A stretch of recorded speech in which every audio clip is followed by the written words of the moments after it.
Here.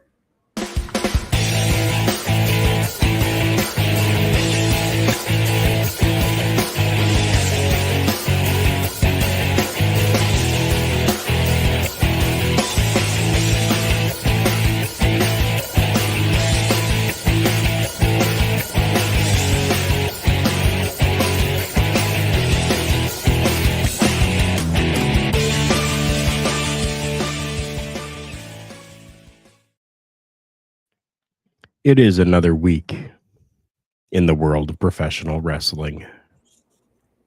There were some departures, and there's lots of speculation surrounding a number of different things within the world of professional wrestling. My name is Carl Carafell, alongside Chris Best and OMD. Welcome to Turnbuckle Talk, episode 396, Departures and Speculations. Gentlemen, good to see you. Yeah, it's good to see you too. On this presidential night, I guess we can call it. It is, yeah, for the United States of America. The election is going on today. And yeah, it's been pretty interesting so far. Early preliminary reports are coming in as of right now. But we decided to take a break from that and come on here as we do every week. Yeah, and we've got quite a number of stories here. Quite a number that I came across today. You did. You came across quite a few. I have a couple as well. I think, though, the first thing that I want to get out of the way and talk about and give kudos to a friend of mine, to Pluggo. Now, this is a big story that came out.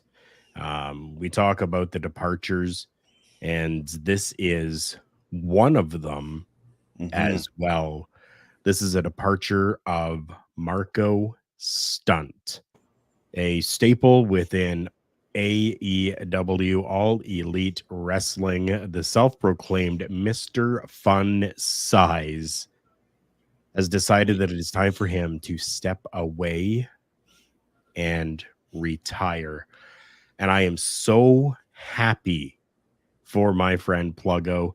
Pluggo has been an advocate of Marko Stunt since the very beginning. He has been a huge fan of Marko Stunt, and he was able to secure the very first interview with Marko Stunt after announcing his retirement. Kudos to you, Pluggo. Love you. And I am so happy for the success of this interview. Chris, why don't you give us a little bit of info behind this and maybe a couple things that we took from this interview?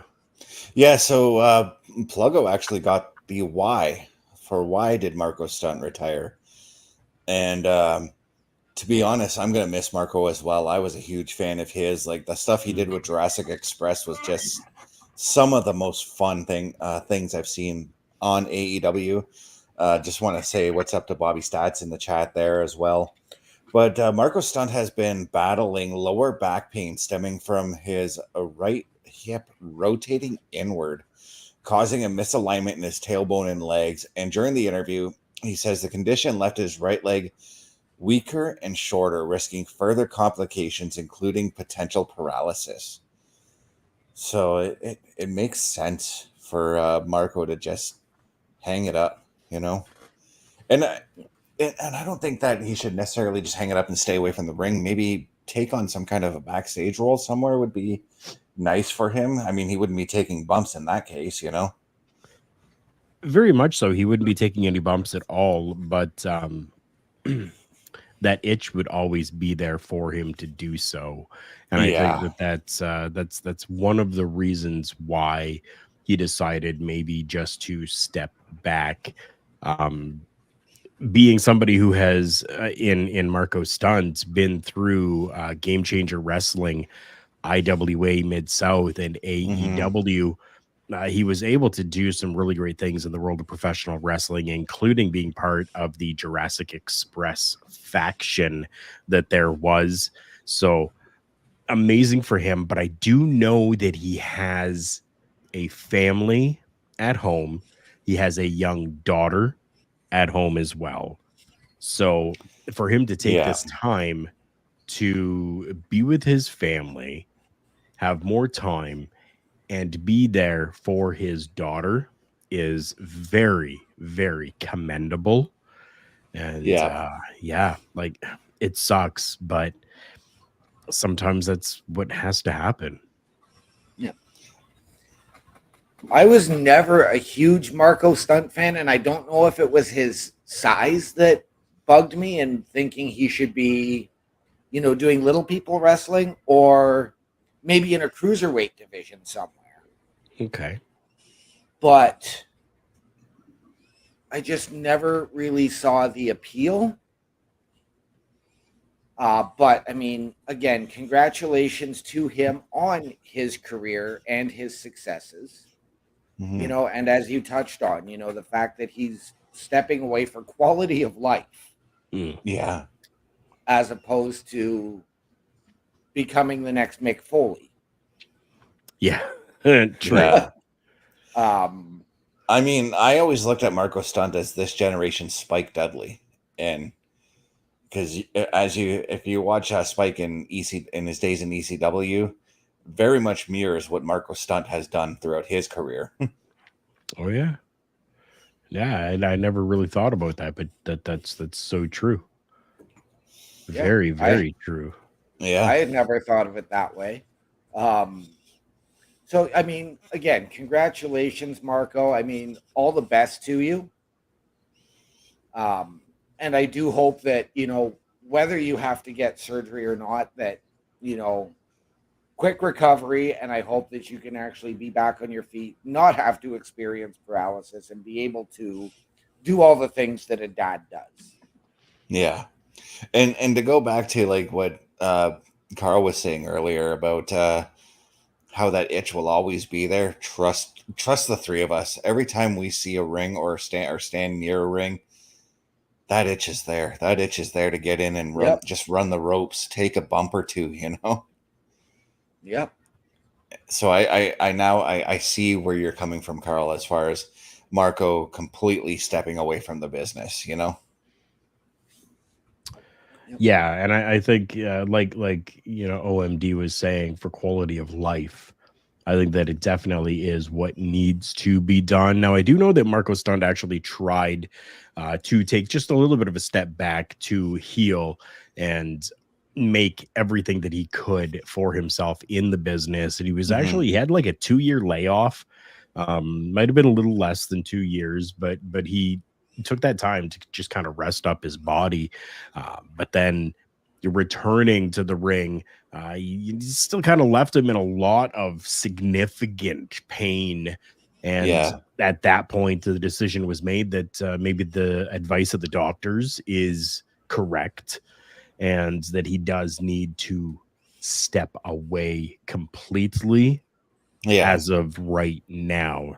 Yeah. So it is, recommended for long-term health, but it is the world of professional wrestling. And in that world, we never say never. We've seen Ric Flair retire how many times? Right. Yeah. Jeez, I still have him retired after WrestleMania 24. His stuff in TNA does not count to me. So I mean, even apparently now, you've got a guy like The Undertaker saying he's recovered and good to go and can get back in the ring if WWE needs him. Right? Please no. But Marko's young still. Yes. So if Marko can kind of heal himself up and go through what he needs to do, his daughter's a little bit older if he does not decide to have any more children. So, I mean, if the young family, grows and he feels good and comfortable, there's no reason why we might not get another run of Marko Stunt inside of a ring. But as we know, as of right now, he needs to step away. Yeah. Even though it's something that he tried to avoid doing, ultimately the body just kind of said, you know what, it's time. Yeah.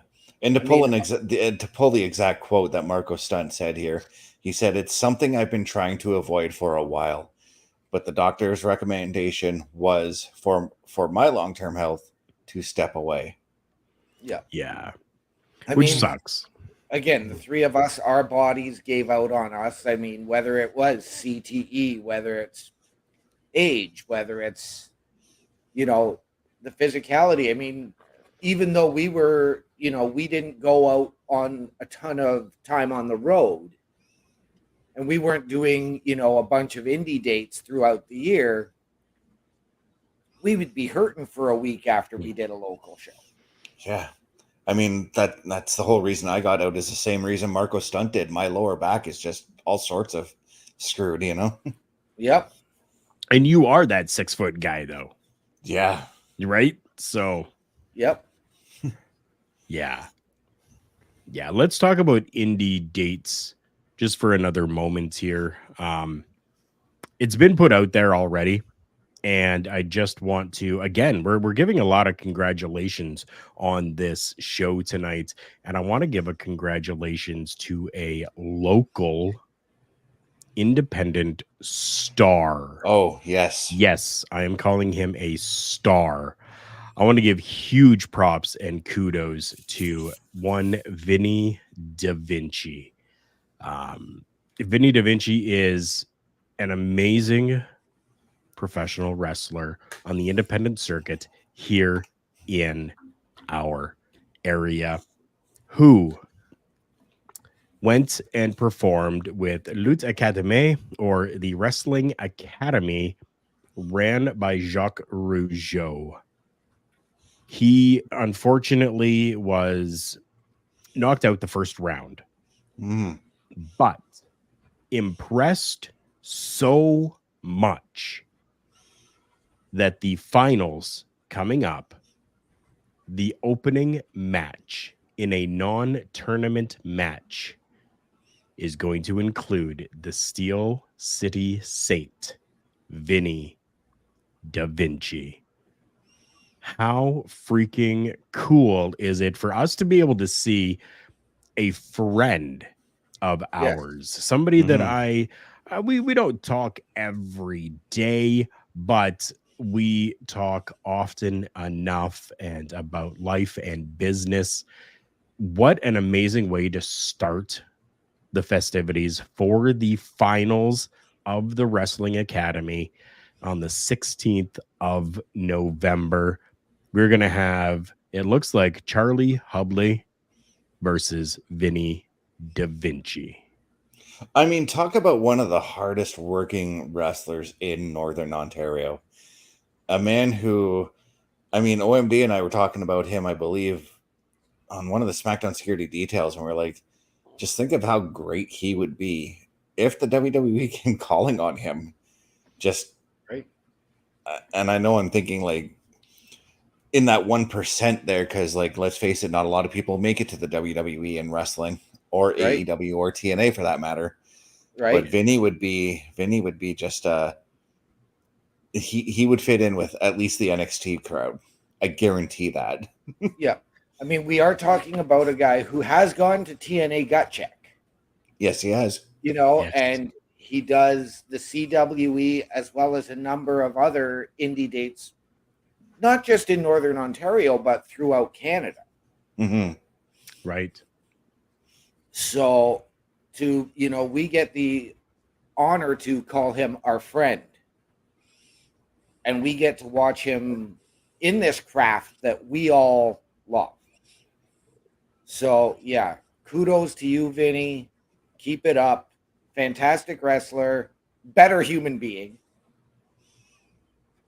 So, keep it up. Just an amazing dude all around, and he deserves every accolade he gets. Yeah. Definitely does. And for myself, I know that at one point he will be ID'd. And if you don't understand that as of yet, you definitely will soon enough. Because WWE has created the ID, the WWE ID. Now, they are starting things off really, really quickly here. November the 10th at the Reality of Wrestling Super Sunday event that is happening in Texas City, Texas. We are going to find out essentially the first person who has been ID'd to be part of the WWE. The official WWE ID X page has shared the Reality of Wrestling card and poster for that event and has simply wrote, "Someone's been ID'd. Be there this Sunday to find out who," with the hashtag WWE ID. Now, we a couple weeks ago had talked about WWE ID and this new thing that they're doing, kind of maybe getting away from something else and building this and taking other promotions and using them as the breeding grounds for WWE superstars. We're going to find out who the first person is, apparently, November 10th. Yeah, and I'm excited about this because again, I'm going to go back to a couple weeks ago when we were talking about this WWE ID, and a lot of independent promoters are kind of getting it a little bit wrong as far as their information goes, but they're saying that they're going to be overtaking these independent promotions. No, these are independent promotions that are joining in on the WWE ID program, but only certain wrestlers that WWE wants will be contracted under this ID program to wrestle at these promotions. So it's going to be kind of like how OVW was, how Heartland Wrestling was, how DSW was. They had contracted WWE guys there, but some of the OVW guys that wrestled there weren't contracted by the WWE. Right. And I mean, but I'm intrigued to see who this is. I gotta go over the Reality of Wrestling roster to get a feel for everybody. Right. Yeah. I'm going to give it a very sneaking suspicion, and I am going to speculate that it is Zilla. Zilla's not there anymore. Really? As of when? Because he had gone back. Oh, I was going to say he left months ago. And Booker T has since referred to him as family.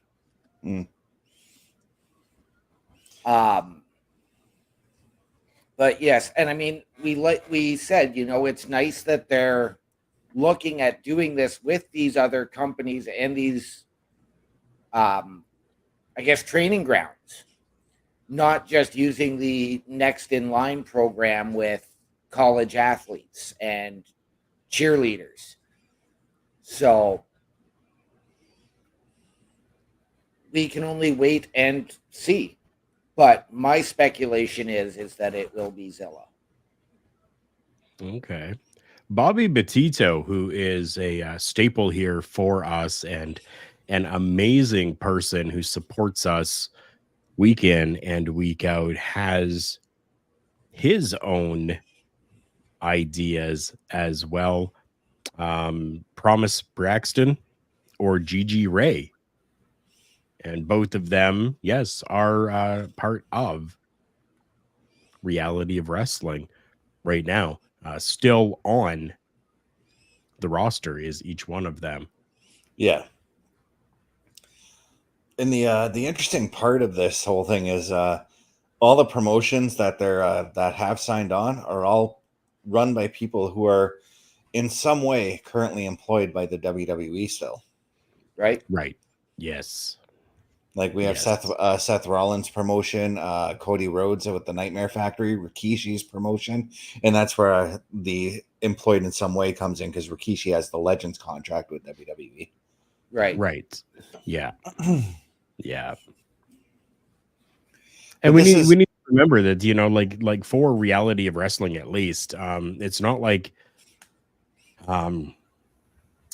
it's not like there hasn't been stars that have come from reality of wrestling to make it in NXT or on the main roster. And probably the biggest one as of right now that people would maybe think of is Roxanne, Roxy. Yeah. You know, so I mean, it just goes to show that no matter what or which company you are with, there is always someone that is watching that could take a vested interest in you and want you for the large companies within the world. Right. And that's why I kind of expect, at least up here in Canada, I kind of expect Maple Leaf Wrestling to get involved somehow. Yeah. Right. Because let's face it, Scott D'Amore's got some of the best connections in the wrestling business. So Of course he does. Of course. Scott D'Amore has been around the world twice and knows so many people within the professional wrestling world that it would be wrong if he was not approached, at least. And as of right now, we don't know. He may have even been approached and just kind of said, hey, let's hold off for a little bit because I'm just getting Maple Leaf Pro going. So let's hold off on that for a little bit, right? It's a possibility. And, you know, bring it full circle back around to Vinny Da Vinci. If the WWE catches wind of the amazing things that Canadian Wrestling's Elite does and the tour that they have, they may even decide to take a look at Canadian Wrestling's Elite and ask them to become part of the ID program as well. Right. And yeah, that's another promotion I had thought about too. Because let's face it, the CWE's got some fantastic talent, guys that I feel could benefit from the WWE ID program. I'm looking at Josh Holiday. I'm looking at Vinny. I'm looking at Rusty Blackwell. I think would be awesome as a monster in NXT. AJ Sanchez. Yeah. Yes. Yeah. Yeah. We've had private chats about that many times before. And those private chats have always been absolutely fantastic and phenomenal. And maybe one day we'll take those private chats and we'll bring them forwards to everyone. I think that would be really, really cool as well for us to kind of give our ideas and speculate on who within the independent circuit we feel would be great for something like this. Yep. Yeah. In the future, 100%. maybe Maple Leaf Pro Wrestling joins the ID. Yeah, Bobby, I think it definitely at some point it will happen. We do know that this is been reserved at this point, at least for companies from the United States of America. Yeah, because right now it's just a pilot project that they're trying out. Yeah. So I think if this goes well, then they're going to expand to Canada, and they'll expand over overseas as well. There's no reason why you can't go to some European countries or Australia, which has great professional wrestling over there as well, over in Australia, and maybe some tie-ins in Japan or China even. There's no reason why we couldn't get that at some point. Yeah, and I like that you mentioned reaching out to European promotions, because that's a great segue into the next story. With the WWE planning a big chunk of their Road to WrestleMania tour in Europe in 2025. And I am super, super excited about this because of the fact that they're bringing Raw and SmackDown to European cities that you wouldn't expect. Like Raw is going to go to Belgium, and SmackDown going to Italy. I mean, the last time we had a televised show from Italy was when Santino Marella won the Intercontinental title. Right. Yeah. And then, of course, they've got they're going to be doing their usual ones: the visit to Scotland, the visit to England. But I'm also excited about their trip to Northern Ireland. They're going to be doing Belfast. They're going to be doing Nottingham, England, and Vienna, Austria, just as you had asked about yesterday, OMD. Yeah. See, they didn't show that on Raw last night, but yeah. But I'm super excited about this because, again, and I've said this before, this is putting the world in world wrestling entertainment. Yep. Exactly. So now it's not even as though that this is something foreign to the WWE. The WWE does do European tours 2 or 3 times a year usually, but we don't really get televised events. No, right? we'll get the London, the O2 show for a Raw or a SmackDown, or if they are doing a PLE over there. But now you're getting Raw, SmackDown, and I'm wondering if this had to do with the fact that they were looking initially at the Elimination Chamber being in the UK. And we know that those talks have sort of fallen off and fallen by the wayside. So I'm wondering if this is a way to try and make up for that. That's a possibility that I didn't think of. Let's break it down here. So there's going to be 4 episodes of Monday Night Raw. There's going to be 2 episodes of SmackDown, 6 live events. So a total of 11 events in 8 different countries. Makes sense then that they would do this for the European market, because maybe they're not going to have a PLE. So yeah, and the thing that excites me about this isn't just like, oh, we're going to go to the UK for a week, or we're going to go to Germany for a week. No, they're going to Europe for the whole month. And that's right. That's where I'm very excited to see like just how everything goes with this. And I hope that they can do this multiple times throughout the year and maybe pick out cities. Like we're seeing like Raw and SmackDown, for instance, going to be in London, England. Maybe pick out a different country to have the Raw and SmackDown, because you don't necessarily have to always go to London for SmackDown and Raw.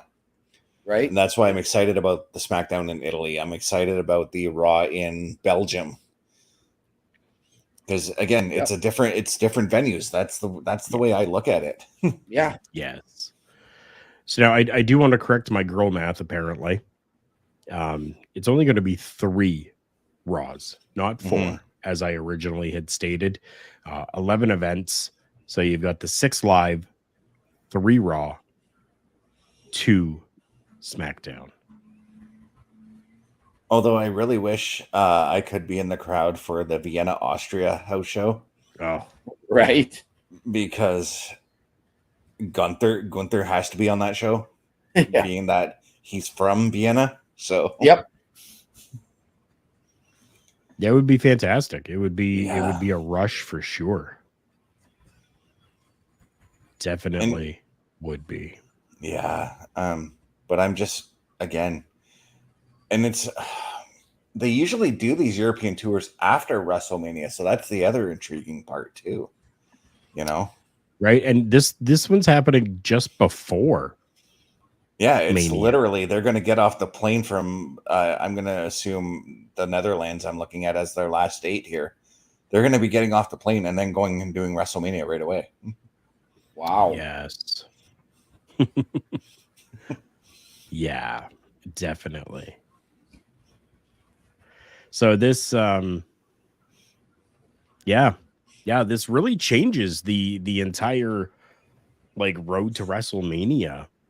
Yeah. Because I mean, typically over the years, we've seen the road to WrestleMania kind of travel kind of from down in the States up a little bit into Canada, back down into the States and around to where Mania is going to be. Yeah. That doesn't happen this year No. as they're going European. And that last week before WrestleMania, they're all in whichever city that WrestleMania is hosting in. It's like they finish Raw, and then they're on that flight to whichever city they got to go to. Yeah. Because WrestleMania week is an all hands on deck kind of thing, you know? Yep. It generally is. You are correct. So, yeah, they're going to be leaving London, England after the Raw on March 31st. Okay. Yeah, headed back. Yeah. Yeah. Okay. So they're going to have a little bit of time. In that sense, they won't be so jet lagged. Mm-hmm. Because I know how the flight from London to the States works. It goes London, then you land in New York, and being that they're in Vegas, they got to fly straight to Vegas. That is a 12-hour flight, give or take. Yeah, they're going to be tired. Yeah. Oh yeah, they definitely will be. You know what I'm tired of? What's that? The New Day. And unfortunately, it appears as though we're going to be getting a New Day celebration. I don't know if you guys heard about this or not. Yep. Oh yeah, we talked about it last night on the Raw Patrol. What do you guys think about the 10-year anniversary of the New Day celebration to be happening on a Monday Night Raw? I'm okay with the idea of a celebration with a video package, maybe a little bit of a tribute, but you don't need to dedicate an entire episode of Raw to it. So I'm thinking, this is just my thought process right now, that yes, that while this is, kind of going to be a celebration of the New Day, I think that this may be where we see the crumble of the New Day, considering, all the issues that have been happening right now. Adam Pearce kind of let Kofi know that he has plans to celebrate, on WWE television. But Kofi kind of saying, I know it looks like the New Day is going through a little bit of a rough patch, but I feel like when this anniversary comes around, everything is going to be all right. Mm-hmm. I think that they're just simply using this as storyline towards the ending of the New Day. You know what? I said almost the exact same thing last night. I felt that was going to be the crumble, but both Parrish and Best, I believe, mentioned, you're going to have Big E somewhere in for that celebration. And because you have to have Big E there. What type of a factor is he going to play if the New Day crumbles or they resolve their issues? And I'm going to ask this too, is please don't give us the New Day versus the Usos in 2 weeks on Raw. No, because, the Usos are obviously doing the thing with the bloodline and trying to convince Sammy to join the team right now. Yes. Well, Jay is, Jimmy not so much, but but no, I'm on the side of Carl. I do think that there is going to be a breakup, but I'm wondering, Big E, like we said last night, Big E has to be involved some way, but I don't know how. Like, I know that he should be okay to go in the ring, but I don't know if he wants to go back in the ring. Yeah, he might not. I can see him getting on the mic in the ring. I can't see him taking a bump yet. Right, but what I'm saying is maybe he does a promo where he surprises fans and says, does the Daniel Bryan and says, I am cleared, or something like that. Right. I'm trying to figure out in which scenario would he fit in with this whole thing. Whose side? I think he might be or- used as like a mediator.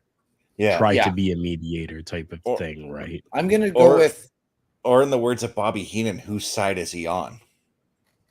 well, and that's where I'm going to go. I'm going to take Carl's idea with the mediator to try and have it, and then maybe he clocks Kofi to become Woods' bodyguard and manager. Maybe. So many different ways that things go. This is where the speculation part of our program comes in tonight.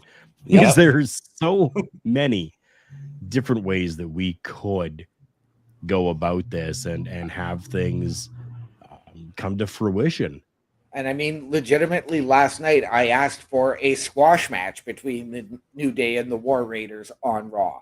Now, we didn't get the squash match, unfortunately, but I wanted it with Kofi taking the pinfall. We almost never get squash matches anymore, so. I mean, we saw a little bit with, Breaker. But true. Not too much. Yeah. Yeah. Either way, this upcoming Raw special, which we still have no idea when it is going to be. All we know is that the seed has been planted, and I'm sure over the next little while will continue to be watered from this storyline that we have with the From what I Day. saw, I believe it is 2 weeks. So not this coming Monday, but the following Monday. So the that might put it at the go-home show for Survivor Series then. Which is a terrible idea to put it there. Because you need to use that show. 18th. It'd be the 18th, so the go-home for Raw is going to be the 25th. Yeah, that made that. Yeah. Still, I don't know if I like that. I think just after Survivor Series would be better. The problem is the 10-year anniversary is this month, and Survivor Series is on the 30th. Right, but WWE doesn't celebrate anniversaries on the exact day or the exact month most of the time. So no, but they've been building this up and talking about it for a few months now, saying, the 10-year anniversary of the New Day coming up in November. And coming from a filmmaker's perspective, I read today that actually they are still shooting some things for the celebration. And coming from a filmmaker's perspective, it takes a while to get those shots in, to get those edits done, everything like that. And I know WWE has got like an army of editors and cameramen, but it's still time consuming. Oh, 100% it is.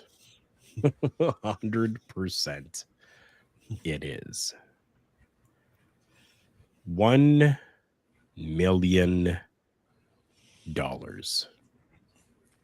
Mr. Best, what can you tell me about $1 million? This is a story, and I'm sorry if I go off on a tangent here because I absolutely hate it when people do this. But Alfred Mancinelli, a 79-year-old man, lost nearly all of his retirement savings to a romance scam wherein the scammer posed as WWE superstar and all of our favorite, Alexa Bliss, among others. All told, the scammer whittled his retirement savings from nearly $1 million to nothing. Oddly enough, Chris, Alfred's son, told the New York Times that during the height of the pandemic, his dad became severely isolated and susceptible to manipulation. Scammers swooped in and took full advantage. The scammer didn't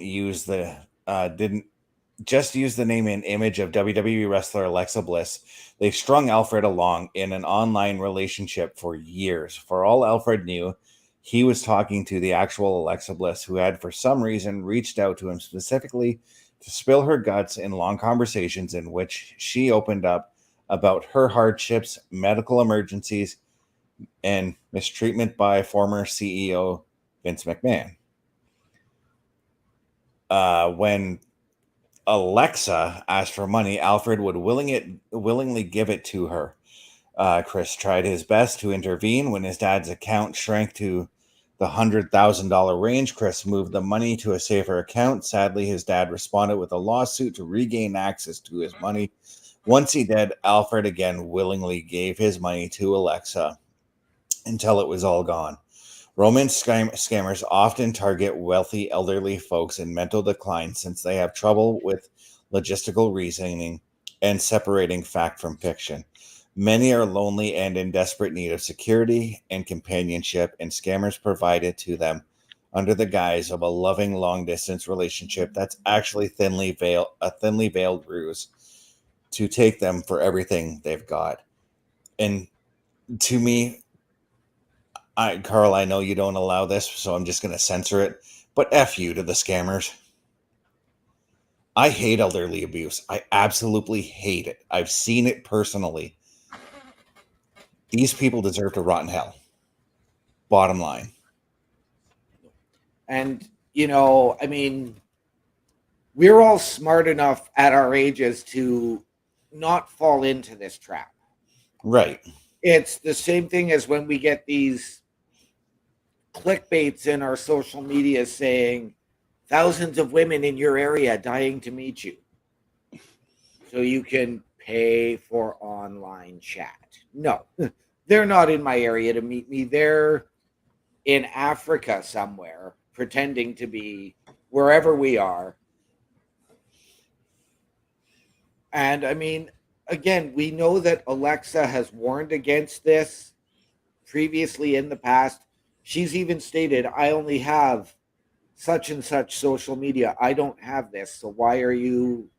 So please don't respond to these people. Really, the only social media she has is Twitter. So yeah, it's very, very unfortunate. And then even for if maybe there was some sort of mental decline, that his child tried to put that money somewhere that would have been safe, and for his dad to get a lawsuit to get access to it once again without that understanding is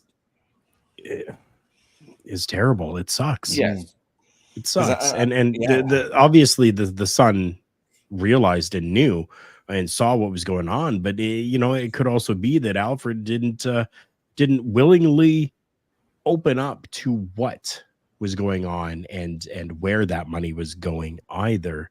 So that could have played a factor into things as well. So I don't know. Well, right? I'm willing to bet that this Alexa Bliss coerced him into doing that lawsuit. Like, he probably knew that his money was protected, but still, this person coerced him into doing it. That's a huge possibility. yes, Again. and I mean, in all honesty, too, in the article I read, I didn't get quite as much detail. Not only was there the lawsuit, Alfred disowned his son. Okay. And again, that's because, again, when you're elderly and you're, trapped inside like we were during COVID, other Right. than, for the opportunity to go to work and go out for a walk, it does weigh on you. So you have to find the ways to do it. Like, I mean, thankfully I had, my family called every day just to check and keep sanity. I'd go and sit and have a coffee in the parking lot with a friend, and we'd sit between cars. Right. Yeah, and my way of getting out and socializing was just going into online gaming and meeting random people and just talking, Yep. Yep. I mean, I'd go out and have a smoke with my neighbor upstairs just at 10 o'clock at night because that was normalcy and it was social. Mm-hmm. But no, this. Yeah, unfortunate. Elderly abuse is it's a terrible thing. That's what it's generally called, is elderly abuse. It's a terrible thing. I do not wish any elders this abuse, period. Doesn't matter if you were evil or not.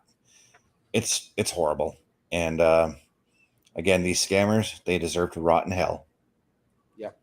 And unfortunately, Alfred passed away before they could recover the money. I know that Chris has filed lawsuit to try and recover the money. Mm-hmm. But it's unfortunately there's not going to really be anything the courts can do because Alfred is gone. And they're going to look and say, well, now you're just trying to sue these people for your dad's money for yourself. Well, I mean, if he was still in Alfred's will, then he does have an argument in the courts. Right. Very, very true. Yep. Very true. We forgot to do a couple of things on this episode here, which, kind of happens sometimes. It's one of those days. Yeah. But you know what the one thing is that we will not forget to do? We're not going to forget when it is time for our Showstopper segment.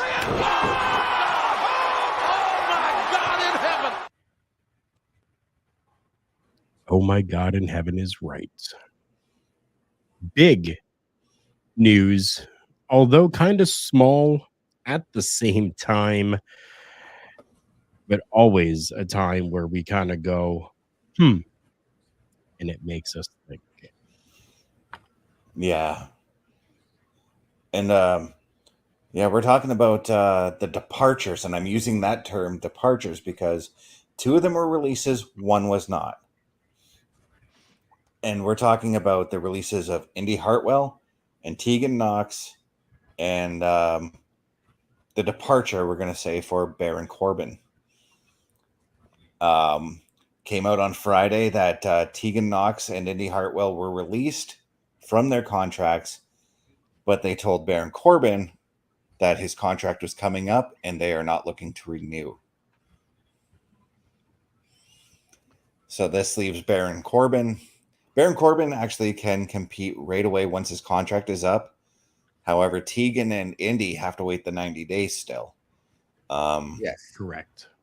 We got to see Indi's last match on SmackDown for the SmackDown Security Detail, and it kind of felt, for me at least, it felt very cathartic knowing that it was her last match for now, because right, she could still get called back in like a year or 2, Absolutely. But which of these departures actually surprised you guys the most? Honestly, Indi and Tegan Knox. Baron Corbin, I know, like they really have not allowed Baron Corbin, I feel, to step out and to show up. Mm-hmm. Right. But with the huge rise of the women's division as of late and the women's tag team division, I was very surprised that Indi and Tegan were released from their contracts. Indi especially, because she was in the middle of an angle with Candice LeRae and Nia Jax. Like Yes. they're doing this thing over on SmackDown where Candice and Indi were doing Nia's bidding because Tiffy was always failing in what she's doing, Yeah.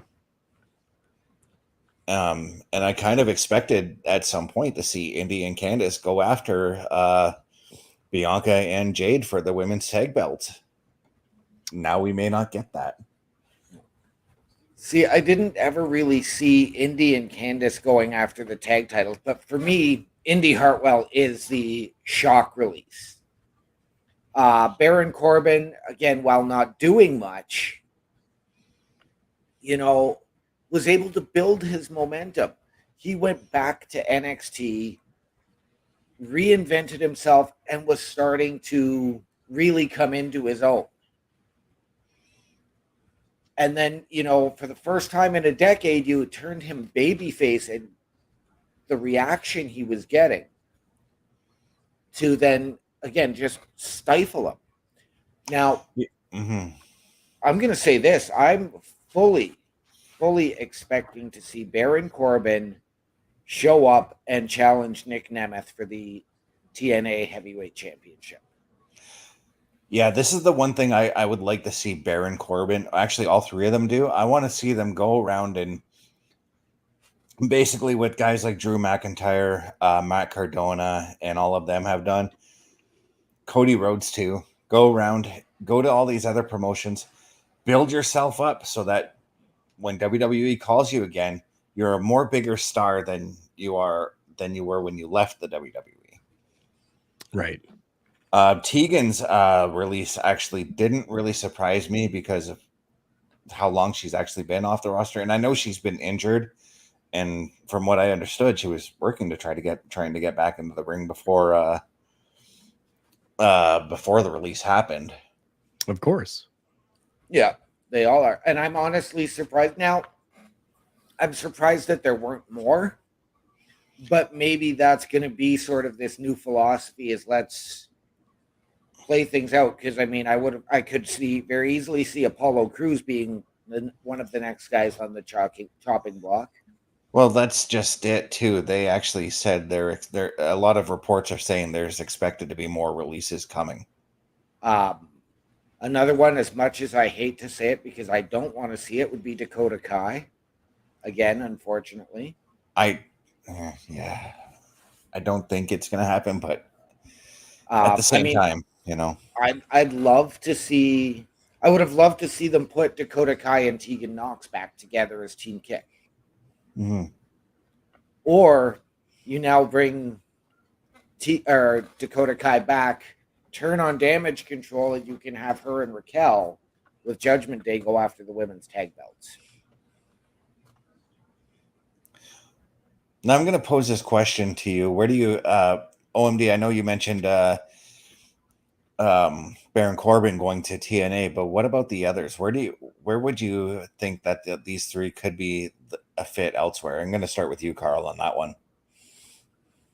I would love to see either TNA or the NWA even for all three of them. Mm-hmm. I don't see why they couldn't thrive and flourish in either one of those two companies, or just take a little bit of time. Just take some time off and let the companies come to you, and then you can have somewhere to vie with, right? Like you can then go, hey, you are offering me this, but over here they're offering me that. What can you offer me better? Mm-hmm. Right? So they're going to have those grounds to be able to do so, as long as they don't just fully jump into something right away. And I know for a few of them, a 90-day no compete clause, I get that, but 90 days just might not be enough.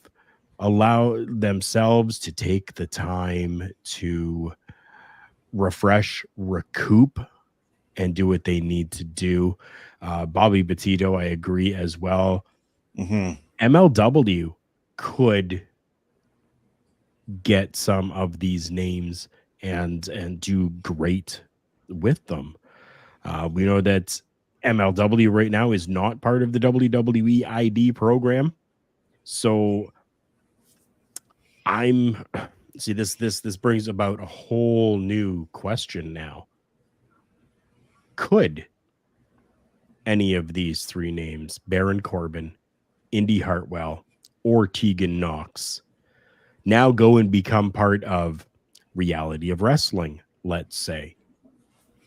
Or is that a no-no because they are with the WWE ID program. Yeah. I'm throwing out other questions, and I'm sorry. I'm not. It's almost like I'm Right. skirting around the question, but I'm not. No. Actually, you know what? I think that's a great idea. I mean, And it's all part. I think It's all part of the show to speculate tonight. So it's, the WWE can still keep their eye on this talent that they've had, that they're familiar with. But will the WWE say you cannot go there because we've released you from a WWE contract, and because they are part of WWE in a capacity? I don't really think so. I think it's, again, you have to look at the professionalism of everybody involved, and it's going to be a case of, we're not going to put you on our ID list, but now we can bring you in. Let's not forget, if any of these people go to NXT or TNA, sorry, then you do have that option of working the crossover. mm-hmm. Now, for me, I see Tegan maybe going to an MLW or a GCW, or go back home and go work for ICW and get that seasoning, work on yourself, get yourself back up. Indi, I would see potentially going to TNA. I see her leaning more probably towards AEW, but the Ring of Honor side of it. Okay. And then you're going to have her challenging a Billy Starks or an Athena. And I wouldn't be surprised to see Indi Hartwell be the one to maybe knock Athena off the Ring of Honor women's title. And then get not used. Yeah. I'm gonna go with I wouldn't mind them seeing them come up north, and I say this for every release with CWE. Call upon these women when these people, when their 90 days are up. And speaking of those 90 days, I mean, this doesn't necessarily mean that the WWE in those 90 days can call you back and say, hey, we actually want you back, and restore your contract in those 90 days. That's the whole point of the no compete clause. Right. And I've only ever seen it happen once before, and that was when Jim Neidhart got released, and then they had to bring him back because they decided they wanted the Hart Foundation to keep the tag team belts. Yep, they did the same thing with Heath Slater when he was going through that thing with Drew McIntyre. Even though he was in his 90 days, they brought him back for that one episode. Rockstar Spud too was one of them. Yep. Because Jimmy Wang Yang actually has a perfect story about that, where he was released and he went to a WWE show, and it was still within like the 90 days at the time.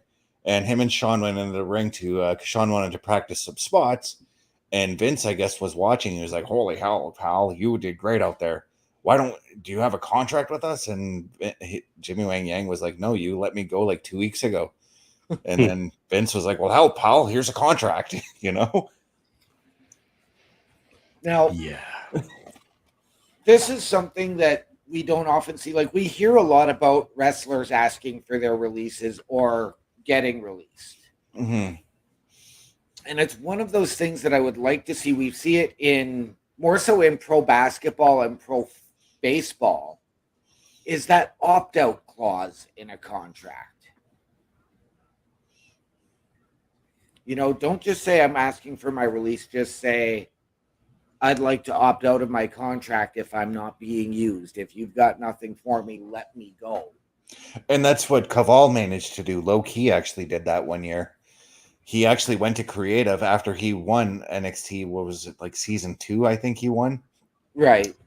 He went to NXT, or he went to the creative, and he's like, have you guys got anything for me? And they were like, no. And then he's like, okay, well, let me go. Yeah. I'd rather go somewhere where they're going to use me. Yeah. Yes. Get the opt-out clause. Just say, okay, nope, this is my last day, and that's it. Yes, I will honor a 30 or 60 day no compete clause after the opt-out, but you don't necessarily need to do the full 90, and you guys don't need to pay me. Mm-hmm. Yeah.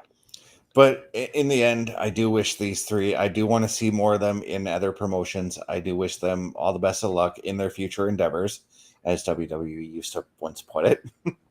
Yes. Correct. Yeah. And the future endeavors do not happen here. Well, not yet, at least. No.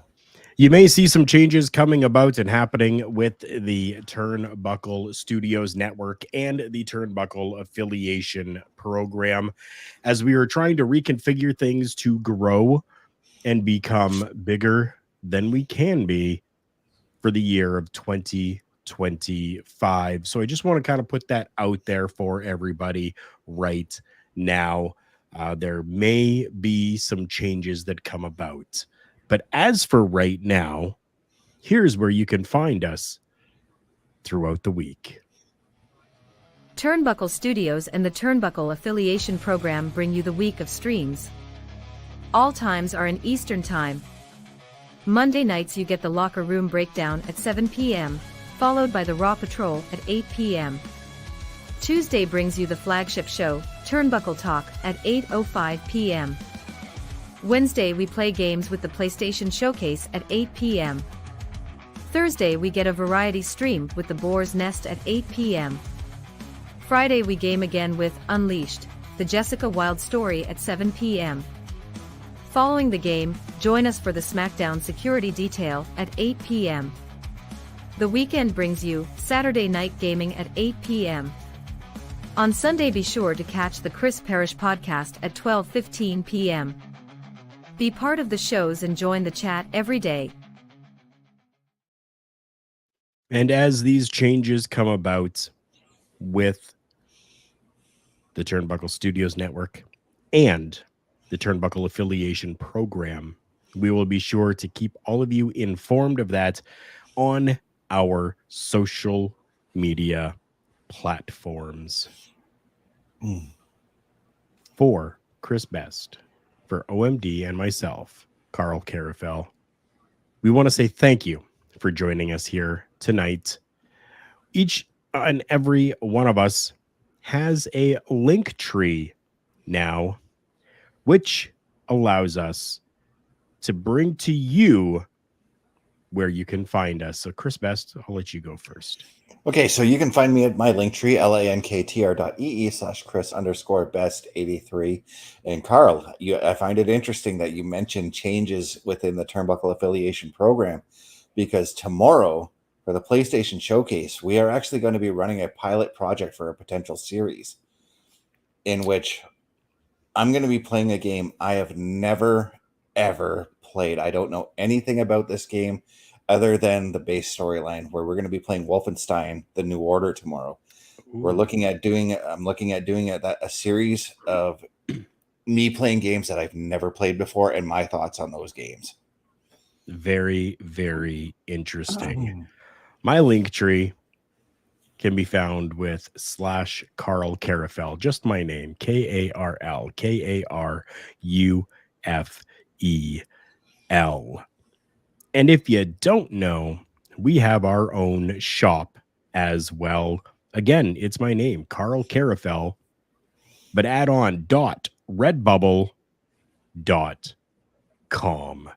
You can go there and find some Turnbuckle Studios merchandise. We're going to be adding in new things into that, and hopefully we can get all of you during the upcoming holiday season to maybe pick up some gear for yourself, for your friends, and help spread the word for Turnbuckle Studios. And since he's having issues, I'm going to say it myself. We are looking at OMD Show. OMD Show is the link tree for our OMD, our one-man dynamic, who is just having some audio issues at this time, unfortunately. But once again, for Chris Best, for OMD, and for myself, Carl Carafel, thank you so much for being here with us and being part of this program tonight. Remember, everyone, the world's a scary place. take care of each other.